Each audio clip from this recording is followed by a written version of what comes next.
upang sa ganon ay maintindihan po namin at maisabuhay po namin ang lahat ng iyong mga kapayagan sa amin sa gabing ito, Panginoon. At sa lahat, Panginoon, ng nanonood at nakikinig, Panginoon, sa gawain na ito, pagpalayan niyo po sila, Panginoon Lord God, na makibahagi rin sila, Panginoon, sa gawain na ito, Panginoon Lord God. Lord. Salamat, Panginoon. Kung meron man po kami tinataas, Panginoon, sa lugar na ito, walang iba kundi ang iyong pangalan, Jesus, Panginoon Lord God. To you all the glory and praises. In Jesus' mighty name. Amen.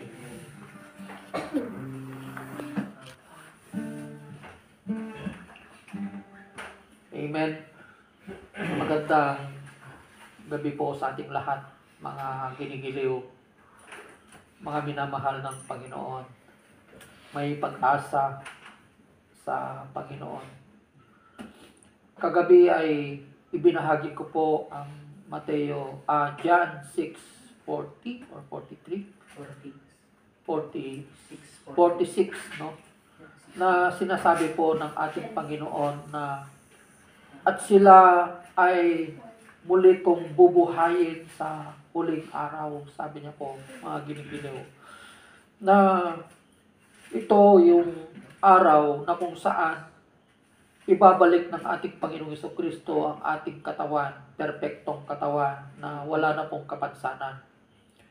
Ito yung sinasabi kong glorified body, no? Incorruptible body, mga ginigiliw. So, pagkatapos ng kamatayan ng isang tao, yung kanyang kaluluwa, dadalhin niya sa presensya ng Panginoon. So, yung kaluluwa na yun, dadalawa lang po ang pupuntahan. It's either sa kaharian ng Diyos or sa Hades. No? Balikan lang po natin na meron din pong kaugnayan sa ibabahagi ko sa gabing ito, mga ginigiliw. So, yun yung mangyayari, mga ginigiliw, na sinabi ng ating Panginoong Jesucristo, at sila'y muli kong bubuhayin sa huling araw. No, ang pag-aaralan natin ngayon sa gabing ito ay ang paghuhukom ng Diyos sa kanyang sambayanan. No?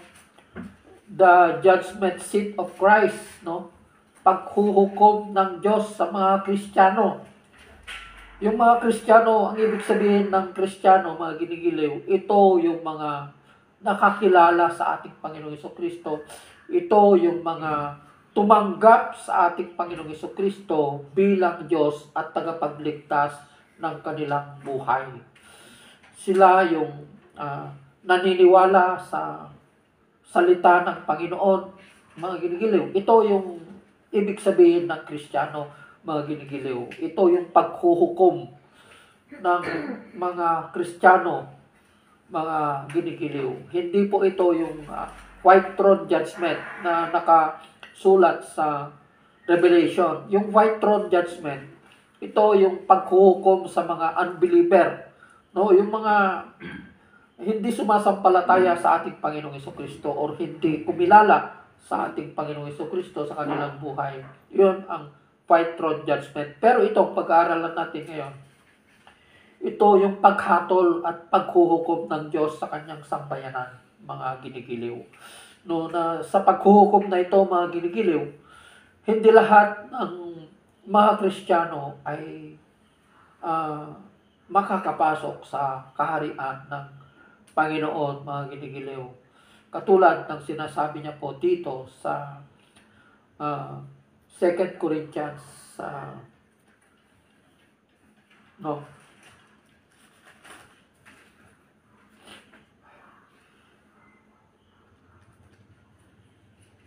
5:10, no?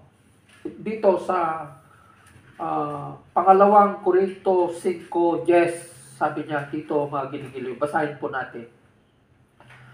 Sapagkat lahat tayo'y haharap sa hukuman ni Kristo.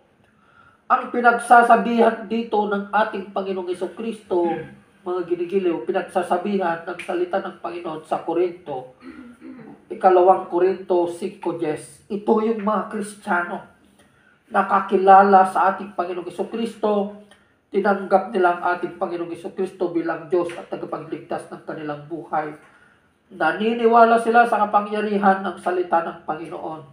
Ito yung binabanggit dito, mga ginigiliw, na haharap sa hukuman ng ating Panginoong Jesucristo. At tatanggap ng nararapat, at tatanggap po tayo kung ano yung nararapat na igagawad sa atin ayon sa ating mga gawang mabuti. Kung ano yung ginawa natin nung tayo ay nabubuhay pa, katulad ng sinasabi niya dito, o masama, sabi niya, mabuti o masama. So meron din tayong ginawang masama, di ba? Sabi niya dito, nang tayo'y nabubuhay pa sa katawang ito. Sabi niya po, mga ginigiliw. So ito yung paghaharap ng mga Kristiyano sa hukuman ng ating Panginoong Jesucristo. Ito yung the judgment seat of Christ for the Christians only. For the Christian family, mga ginigiliw. Kung natatandaan nyo yung sinabi niya sa Matthew 7:21, mga ginigiliw, na hindi lahat ng tumatawag sa aking Panginoon, Panginoon, ay makakapasok sa kaharian ng aking Ama. Kundi yung mga sumusunod lamang sa kalooban ng aking Ama. Sabi niya po, mga ginigiliw. So, ang pinagsasabihan dito ng ating Panginoong Jesucristo sa Matthew 7:21, hindi rin ito tagalabas. Ang pinagsasabihan dito ng ating Panginoon ay yung mga nakakilala ng katotohanan. Yung mga nagsasabing sila ay Kristiyano, subalit hindi nila isinabuhay ang salita ng Panginoon. Mga ginigiliw. So ito yung mga, kaya ang sinasabi niya dito, nagpalayas pa kami ng demonyo. So ibig sabihin yung talagang may katungkulan sa isang iglesia, pastor, mga talagang may katungkulan pa. Kaya lang, ang nangyari, mga ginigiliw, kung bakit sinabi ng ating Panginoong Jesucristo ang katagang ito, na hindi lahat ng tumatawag sa akin, Panginoon, ay makakapasok sa kaharian ng Diyos. Ito, yung mga Kristiyano na sumasampalataya sa ating Panginoong Jesucristo, subalit hindi sila sumunod. Hindi nila sinunod ang kalooban ng ating Panginoong Jesucristo. Kaya, gumawa ng mabuti o masama, sabi niya, mga ginigiliw. Yun ang hahatulan ng Diyos. Yun ang paghuhukom ng Diyos sa atin, sa kanyang sambayanan. Ano ba yung ginawa natin kung tayo ay nabubuhay? Di ba? Anong ginawa natin sa kayamanan na ibinigay niya sa atin? Anong ginawa natin sa mga pera, yung mga kayamanan natin? Ginamit ba natin ito ayon sa kanyang kalooban o sinarili lang natin? Di ba?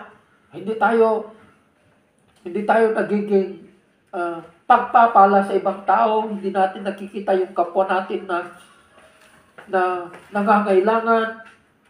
Hindi natin nakikita yung mga mahihirap, mga ginigiliw.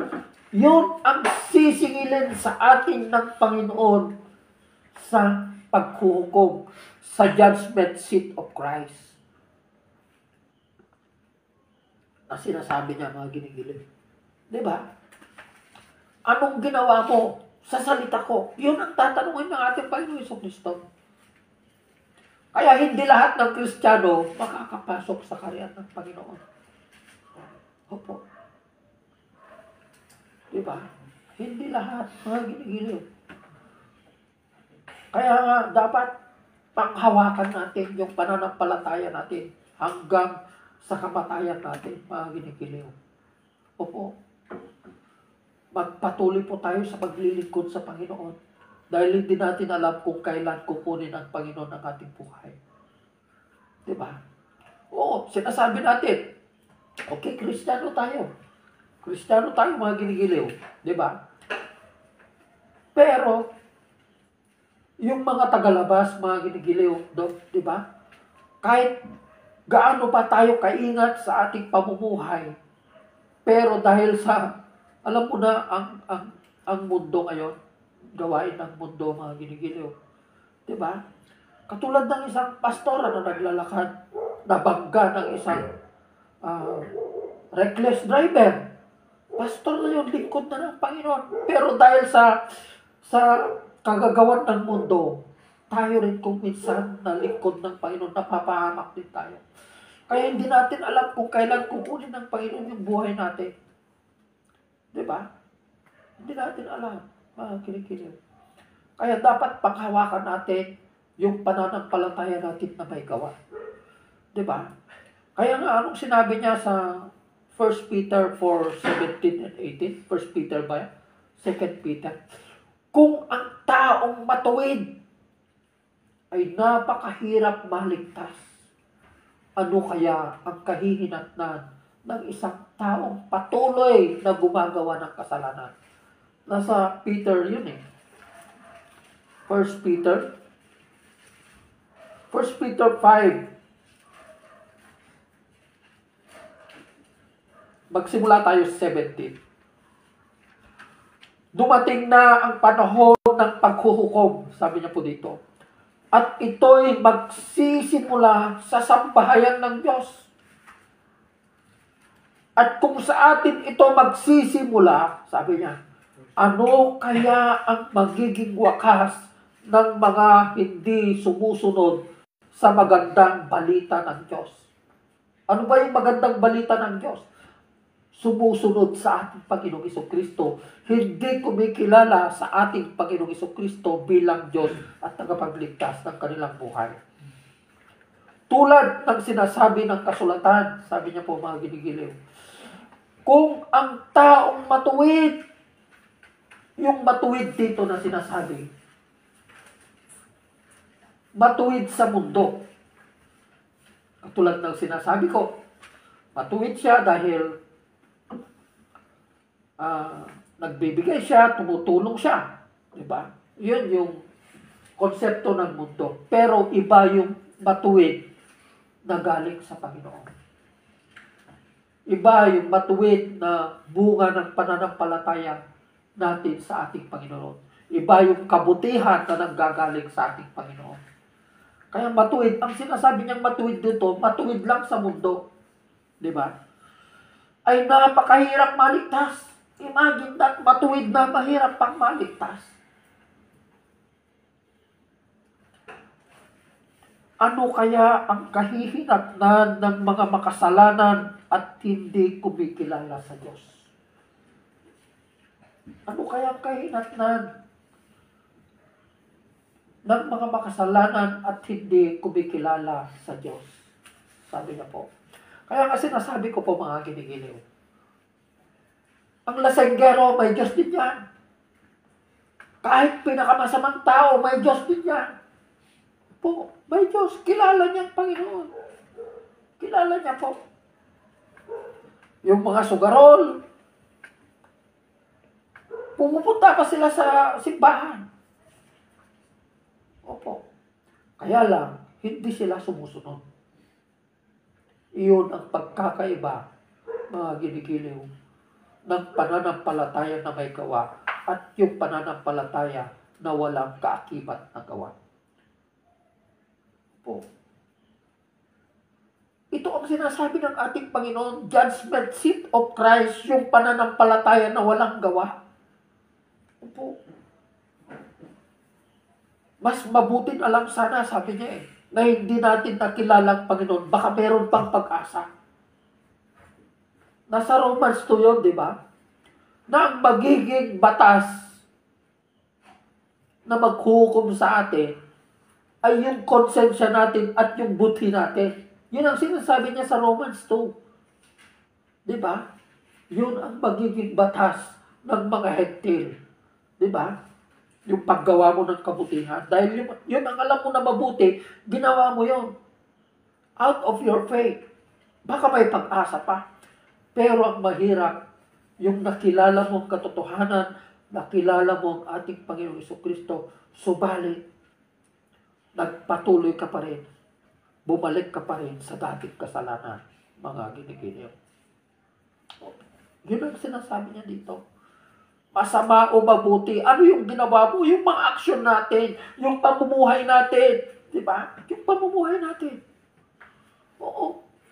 Kasi, alam niyo ang nangyari sa Lucas 16, patungkol sa isang mayaman at si Lazarus, di ba? Ang akala ng mayaman na ito, mapupunta siya sa langit. Akala niya, mapupunta siya sa kaharian ng Panginoon. Di ba? Bakit? Kasi mayaman siya eh. Pag mayaman ka daw, yun ang konsepto ng mga Israelita. Na kapag mayaman ka, blinebless ka ni Lord daw, sabi nila. So, ibig sabihin, nasa iyo ang pabor daw ng Diyos kung mayaman ka, sabi nila. Kaya nung may isang tao na mahirap, na may mga gandil, anong tawag doon sa gandil?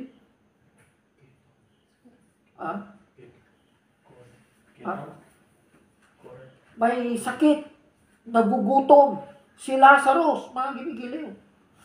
At si Lazarus, nakita niya yung tahanan ng mayaman na ito. Kaya sa kanyang isip at puso, umaasa siya na pagpupunta siya sa bahay ng mayaman na ito, siya ay bibigyan ng pagkain. Sapagkat alam niya na mayaman yun eh. Kaya ang ginawa ni Lazarus, ang ginawa ni Lazarus, pumunta siya sa bahay ng mayaman. Mga ginigiliw. At nung pumunta si Lazarus sa bahay ng mayaman, na umaasa siya na siya ay bibigyan ng pagkain. Dahil ang mayaman na ito, religyoso. Religyoso ang mayaman na ito. Kaya lang, wala sa kanya ang pagmamahal. Hindi siya marunong magmahal. Kaya ang kinain ng mahirap na ito na si Lazarus, yung mga nahuhulog namang namungo sa lamesa ng mayaman. Yun lamang ang kanyang kinakain. Mga ginigiliw. Diba? So ano ang makikita natin dito, mga ginigiliw, sa kwento ng Lucas 16 na ito? Diba? Sa mayaman na ito.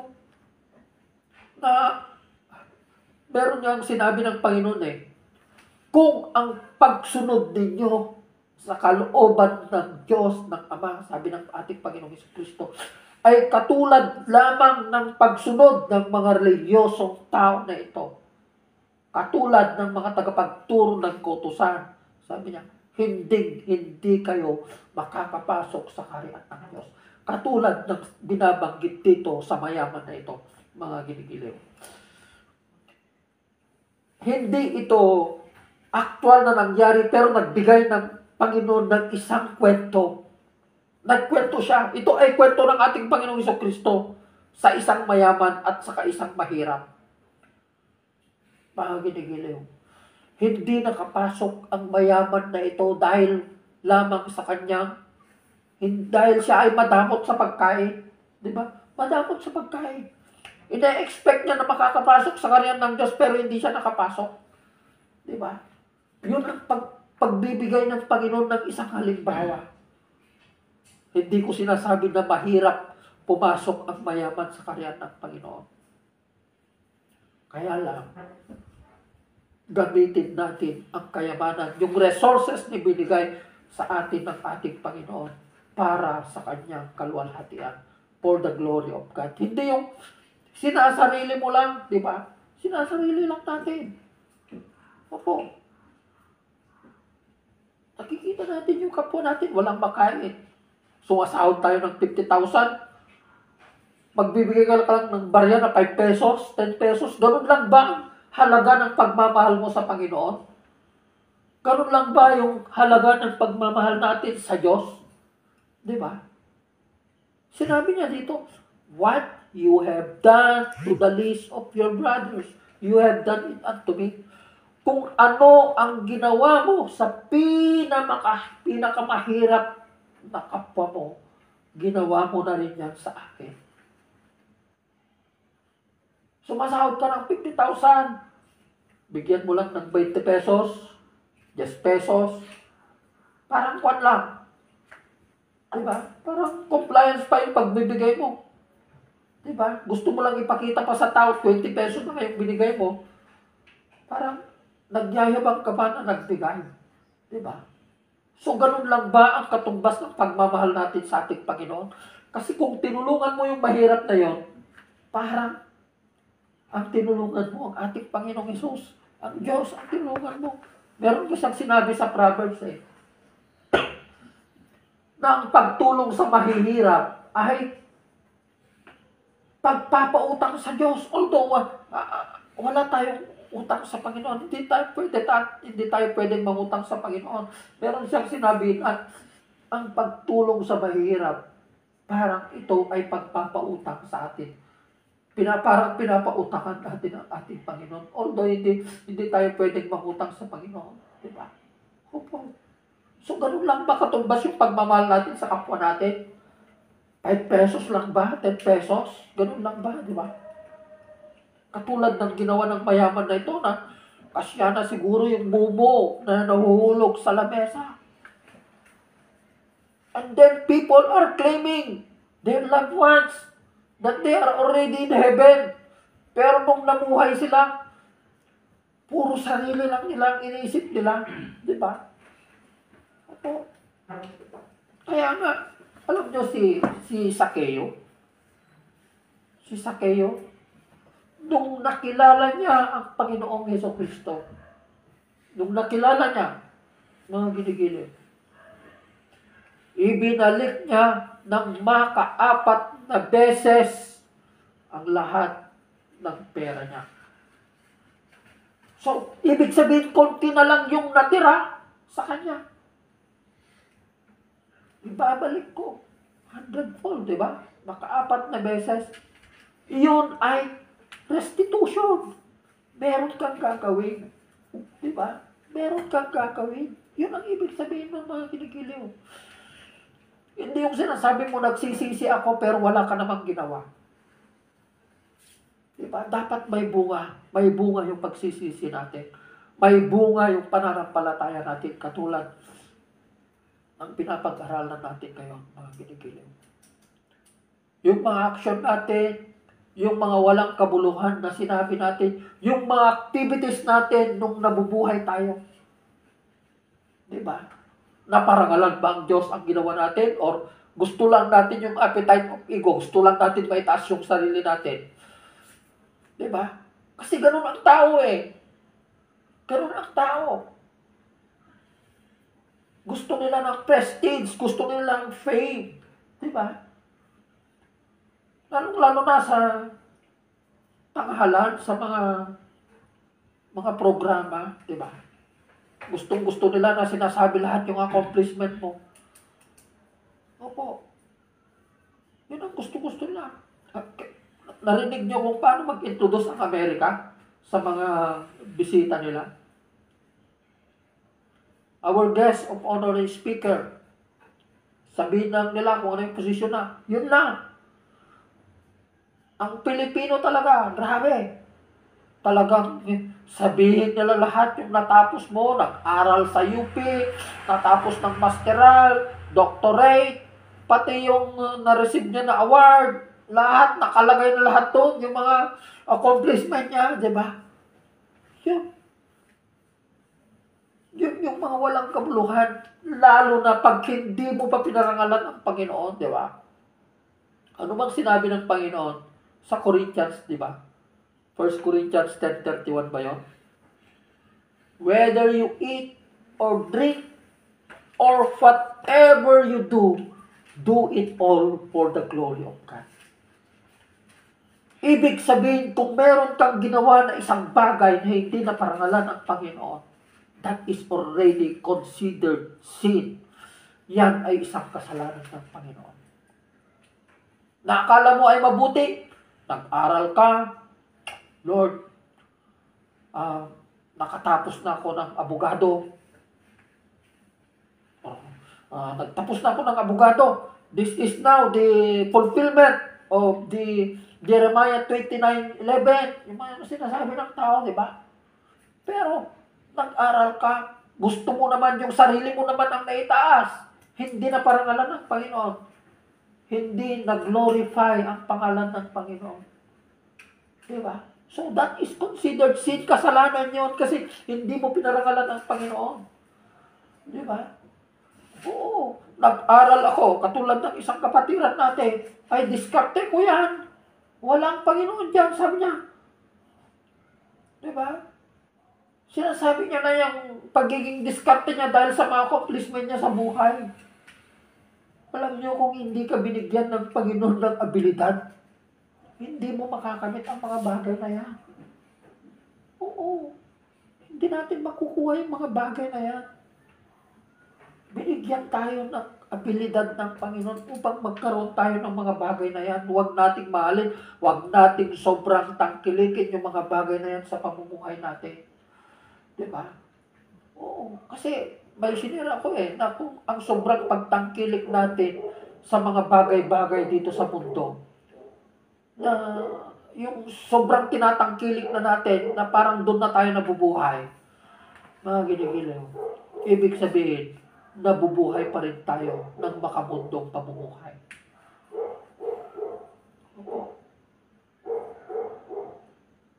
So, ganun po ang paghuhukom ng Panginoon sa kanyang sambayanan. Napakahirap pumasok sa kaharian ng langit.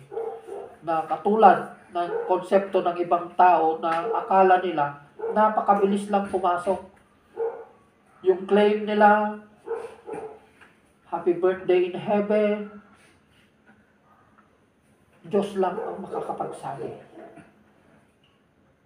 Katulad ng sinasabi niya sa pahayag, mga giligiliw. Anong sinabi niya sa pahayag? Yung rest in peace. Yung mga naglingkod lamang, sabi niya, yung mga naglingkod lamang sa ating Panginoon.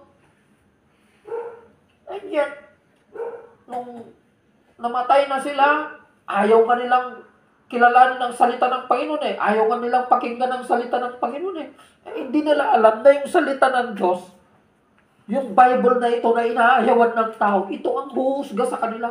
Ito ang maghuhukom sa kanila. Ito ang maghuhukom sa atin pagdating ng panahon. Yung salita na ito, ito ang huhusga sa atin. Pag mamatay tayo, ang salita na ito, ang maghuhukom sa atin, ang huhusga sa atin, paghaharap na tayo sa ating Panginoon. Marami ang ayaw. Ang tagal naman mag-share si pastor. Gabi na. Tingin ka ng tingin ng oras. Nakakaya lang kasing tumayo Aalis na sana ako Diba? Hindi nila alam na ang mga salitang ito ang mag-judge sa atin pagdating ng panahon. Ginigiliw. Kaya nga, anong sabi ni Daddy? No word, no God. Kung wala kang salita sa buhay mo, wala kang Diyos. Kung hindi mo kilala ang salita ng Panginoon, hindi mo kinikilala ang Bible, wala kang Diyos. Hindi totoo yung Diyos mo, peke yung Diyos na sinasamba mo. Oo. Peke ang Diyos na sinasamba ng isang tao kung hindi niya kinikilala ang salita ng Panginoon. Mostly na nagiging biktima dito yung mga matatalinong tao pa. Pag mag-share ka ng salita ng Panginoon, lalong-lalo na yung mga pastor, ayaw nilang pakinggan, lalo na yung mataas ang pinag-aralan ng konti. Ay, Diyos ko, ang taas ng tingin nila sa sarili nila. Lalo na kung yung pastor ay mahirap. Ayaw nilang pakinggan niya.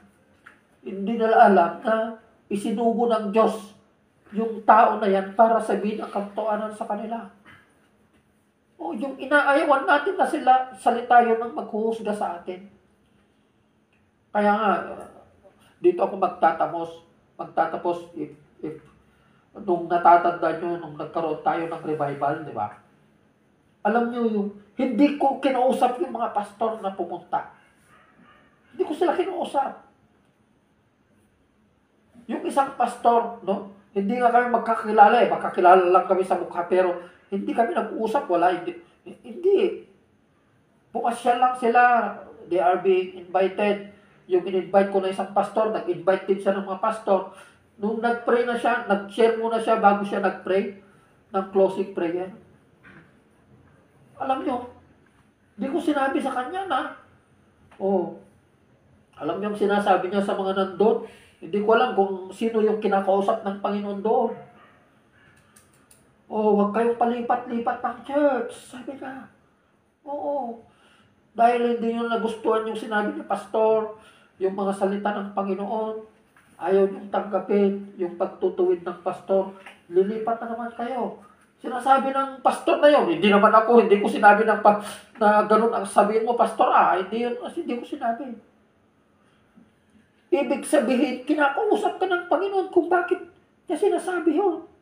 Kasi yung mga palipat-lipat ng church, naghahanap sila ng isang simbahan na umaangkop sa kasalanan na ginagawa sila. Kaya palipat-lipat sila. Yan ang tinatawag nilang church hoppers. Alam niyo ang church hoppers? Yung tipaklong, pag ganyan-ganyan, church hoppers ang tawag doon. Diba? Palipat-lipat. Walang perfectong church. Kung nakatatlo ka ng church, nakadalawa ka na, at hindi mo pa rin nasusumpungan yung tamang church para sa'yo, hindi yung church ang problema, ikaw ang problema. Diba? Ikaw ang problema. Meron pang sinabi ng Panginoon, diba? Na huwag nating kaligtaan ang linggo na pagtitipon. Huwag nating isaalang-alang ang mga bagay-bagay. Dapat unahin natin palagi ang Panginoon kasi ang pupuntahan mo ang Panginoon. Alam nyo, yung sinasabi ng pastor na yun, Diyos ang nangungusap.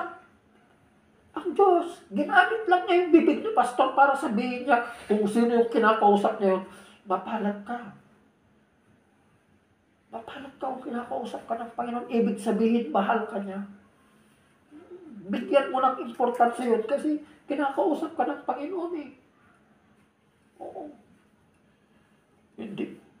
Pinapatamaan yata ako ni pastor Hindi. Ibig sabihin, mahal ka ng Diyos. Dahil interesado pa rin ang Panginoon sa buhay mo. Kinakausap ka pa rin niya. Diba? Paano kung darating yung panahon na magkakaroon ka na ng judicial blindness? Alam mo yung judicial blindness? Yung, anong tawag mo dito pag napuskul unayin? Kakalyuhin na ni Lord yung puso mo hanggang hindi napapasok yung salita sa puso mo. Diba? Yun na, magkakaroon na ng judicial blindness sa'yo. Ayaw mo nang tanggapin ang salita. Ganun ang mangyayari sa atin, mga ginigiliw. Diba? So, I hope you are being inspired sa mga salita na ito ng Panginoon. Mga anak, mga ginigiliw, no? Ipagpatuloy natin ang paglilingkod sa Panginoon. Hindi, wag nating hayaan na yung trabaho ang magiging hadlang sa paglilingkod natin sa Panginoon. No? Opo, wag nating hayaan na yung trabaho. Unahin natin palagi ang paglilingkod sa Panginoon dahil biyaya po maglingkod sa Panginoon, mga ginigiliw. So, I hope you are being inspired. Magandang gabi po sa ating lahat, mga ginigiliw. God bless everyone.